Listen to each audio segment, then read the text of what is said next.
Hello दोस्तों। स्वागत है आप सभी का हमारे आज के वीडियो में। तो काफी सारे स्टूडेंट्स की रिक्वेस्ट थी कि मतलब उनको समझ नहीं आ रहा था, अब जो अपने पास टाइम कम बचा है तो वो देखना चाहते थे कि कौन से टॉपिक्स है जो कि इंपॉर्टेंट है अपन के बिटसेट के रिस्पेक्ट में। तो हमने पिछली बार मतलब जब बिटसेट 2020 के पेपर्स हुए थे उसके बाद अपने स्टूडेंट से बात करी थी, तो उन लोगों ने ये बताया था कि उनको कौन से टॉपिक्स जो भी मतलब उनको मेमोरी बेस्ड थे कि हाँ इस टॉपिक से क्वेश्चन ज्यादा आए थे, तो वो उस टाइम पे हमने नोट डाउन किए थे, जो कि शायद अब आप लोगों को भी हेल्प करेंगे। तो वैसे तो यार देखिए डिपेंड करता है प्रॉपर कि भाई कौन सा सेट आप लोगों को मिल रहा है, क्योंकि हो सकता है थोड़ा बहुत जो है टॉपिक्स का जो वेटेज है वो थोड़ा बहुत चेंज हो सकता है हर सेट के हिसाब से। बट अगर जो एक नॉर्मल अपन को जिस हिसाब से पता चले तो अपन एक रेंज में बात करेंगे कि हाँ इतने क्वेश्चन इस टॉपिक से एक्सपेक्टेड रहेंगे। तो आज के वीडियो में अपन देखने वाले कि क्लास 11th के फिजिक्स के ऐसे कौन से इंपॉर्टेंट टॉपिक्स है जो कि आपको देखना चाहिए। अगर आपको ये वीडियो पसंद आता है तो अपन और भी इस टाइप के वीडियोस आपके लिए लेके आएंगे। तो सबसे पहला जो अपना हाई वेटेज टॉपिक में अपन बात करें तो सबसे पहला आता है केटीजी और थर्मोडायनेमिक्स। केटीजी यानी कि अपना काइनेटिक थ्योरी ऑफ गैसेस। तो इसके अंदर जो इंपॉर्टेंट चीज है वो है अपनी अजम्पशंस। देन अगर मैं बात करूं जितनी भी इसके अंदर वेलोसिटीज अपन देखते हैं, velocity average, then velocity root mean square, velocity mean, ये सब के फॉर्मूलेस आपको क्लियर होने चाहिए। ये सब चीजें हो गई। देन रियल गैसेस में बात करें तो मेन जो है अपना वंडरवॉल इक्वेशन है। ठीक है, वंडरवॉल इक्वेशन के अलावा अपन बात करें तो डेविएशन देखना है आपको। ठीक है, positive deviation, negative deviation, compressibility, ये सब चीजों को देखना है। तो ये बेसिकली आप लोग यार केमिस्ट्री में भी पढ़ते हैं गैसियस लॉ के अंदर। तो अगर वहां पे आपको अच्छे से आता है तो यहाँ पे कोई दिक्कत होने नहीं वाली। फिर अपन बात करें तो लॉस जो है वो काफी ज्यादा इंपॉर्टेंट है और बेसिक सी चीजें है। थर्मोडायनेमिक्स के जो लॉस होते हैं अपने zeroth law, first law, second law, ये सब चीजें हो गई। और फिर अपन बात करें तो जितनी भी अपनी प्रोसेसेस होती है, आइसोथर्मल, आइसोबैरिक, ठीक है, एडियाबैटिक, ये सब जितनी प्रोसेसेस है वो चीजें आपको पता होना चाहिए। ये पता होना चाहिए कि उसके अंदर क्या चीजें कांस्टेंट होती है।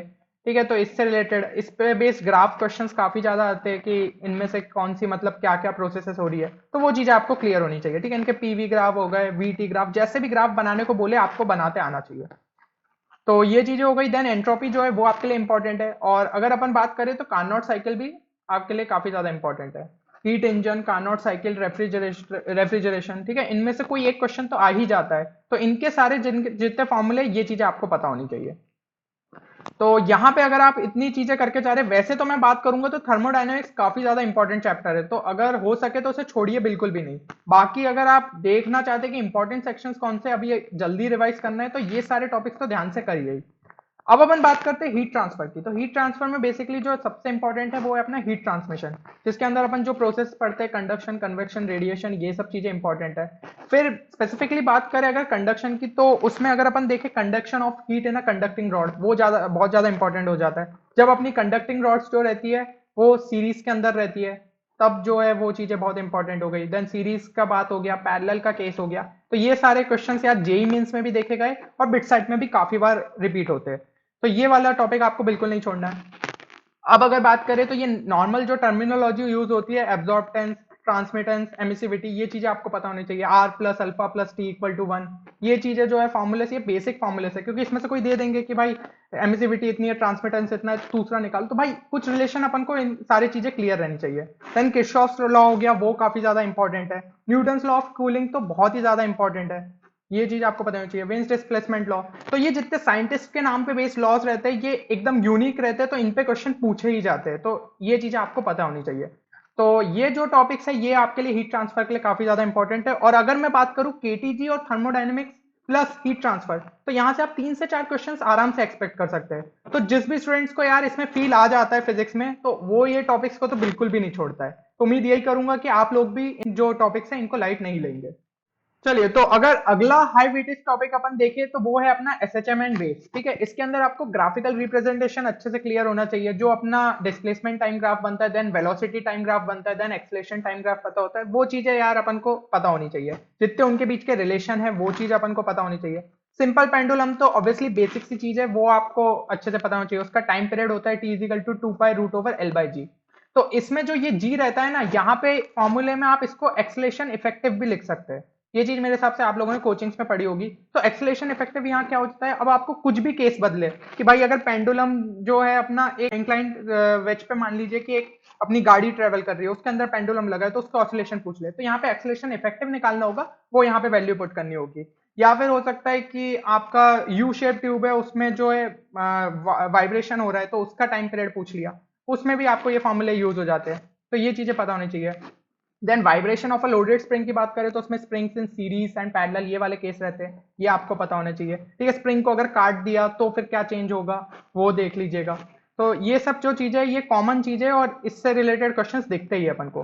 देन वेव इक्वेशन की बात करें तो वेव इक्वेशन में जितने टर्म्स आते हैं, ठीक है, वो चीजें अपन को पता होनी चाहिए। जो बेसिक अपनी वेव इक्वेशन लिखते हैं उससे अगर अपन को एक गिवन इक्वेशन है उसको कंपेयर करके कोई टर्म्स निकालने हो तो वो अपन को पता होना चाहिए।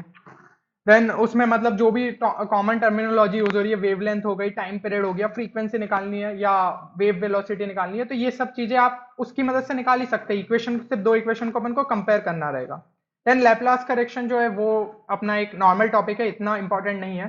ठीक है, तो यहाँ पे अपन देख सकते हैं। देन सुपरपोजिशन ऑफ वेव्स काफी ज्यादा इंपॉर्टेंट है। इंटरफेरेंस जो है बहुत ज्यादा इंपॉर्टेंट है। इंटरफेरेंस से क्वेश्चंस रिपीट होते आए तो इंटरफेरेंस का ध्यान रखिएगा। ठीक है, आई मैक्स आई मिनिमम ये सब चीजें आपको क्लियर होनी चाहिए। स्टेशनरी वेव्स जो है वो भी इंपॉर्टेंट है।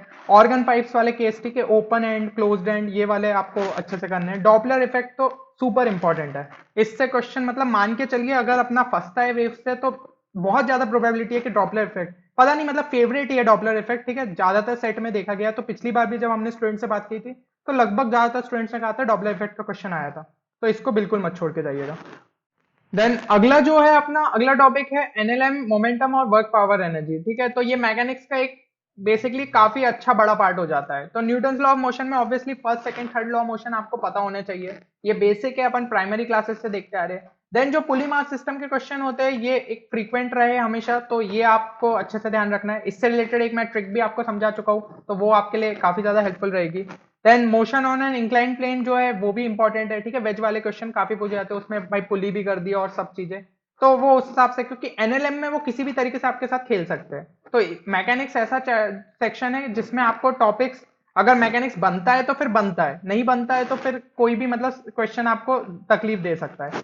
अब अगर अपन बात करें फ्रिक्शन की, तो फ्रिक्शन के अंदर अपन को स्टैटिक, लिमिटिंग, रोलिंग फ्रिक्शन ये टर्मिनोलॉजी सारी क्लियर रहनी चाहिए, किस केस में क्या हो रहा है। कोलिजन्स आपको अच्छे से क्लियर रहने चाहिए, इलास्टिक और इनइलास्टिक। ठीक है, कंजर्वेशन ऑफ मोमेंटम और कंजर्वेशन ऑफ एनर्जी दोनों ही बहुत इंपॉर्टेंट है। एप्लीकेशन बेस्ड क्वेश्चन आते हैं इस पे, तो ये दोनों काफी ज्यादा इंपॉर्टेंट टॉपिक है। ठीक है, वर्क पावर एनर्जी में basically work power energy theorem जो है ज्यादातर क्वेश्चंस में लगता है, तो वो एक जो है बोलने की जरूरत ही नहीं है, वो काफी ज्यादा इंपॉर्टेंट है। तो ये सारे जो टॉपिक्स है ये मतलब आपके मैकेनिक्स में ये तीन टॉपिक मिला के एक अच्छा खासा वेटेज क्रिएट कर देते हैं।